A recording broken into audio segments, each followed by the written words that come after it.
So ito po, breaking news sa NBA. Si Damian Lillard ay mapupunta sa Milwaukee Bucks para samahan si Giannis Antetokounmpo at subukan pong mag-champion po muli. Okay, so 3-team deal yung pong nangyari. Okay, medyo magulo to. Okay, si Lillard ang napunta sa Milwaukee. Okay, ang napunta po sa Portland, si Jrue Holiday, si DeAndre Ayton, si Toumani Camara, 2029 unprotected first round pick ng Milwaukee, and swap rights in 2028 and 2030 from Milwaukee. So medyo magulo 'yon. Ang dami napunta sa Blazers. Sa Phoenix naman ang nakuha nila si Jusuf Nurkic, si Grayson Allen, si Nasir Little at si Keon Johnson.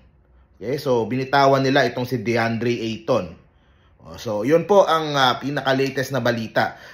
Isa ng Milwaukee Bucks, ito pong si Damian Lillard. After so many talks, ang akala po ng marami, maglalanding itong si Lillard papunta po sa Miami. Diba? Parang yun ang lumalabas na gusto lang niya either sa Miami, pag sa ibang team ay hindi siya maglalaro. Or hindi, parang ganun yung lumalabas eh. Diba? Kaya ang favorites for the longest time na magland kay Damian Lillard doon po sa Miami.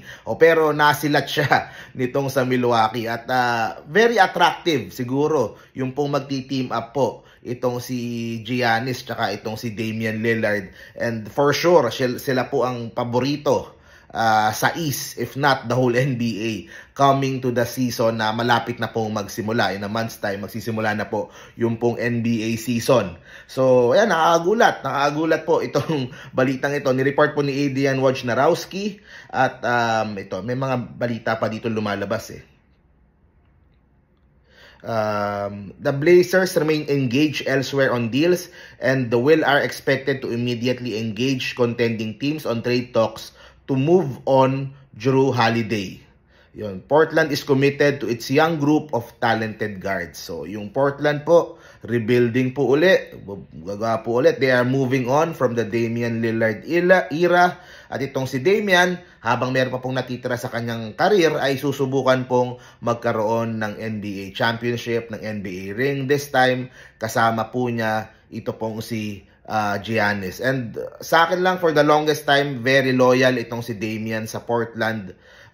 Talagang siya yung nagdala sa team na yon. Kaso at the end of the day, talagang kulang po. He is not enough. Hindi po siya mabigyan ng tamang pieces to make it work para makapagawa ng deep run into the playoffs. At ngayon, siya po ay nagpaalam na at napunta na dito sa Milwaukee Bucks. So, yun guys, thank you very much po. Marami pong balitang lalabas dito. Yan lang po yung latest po natin. See you po sa next video.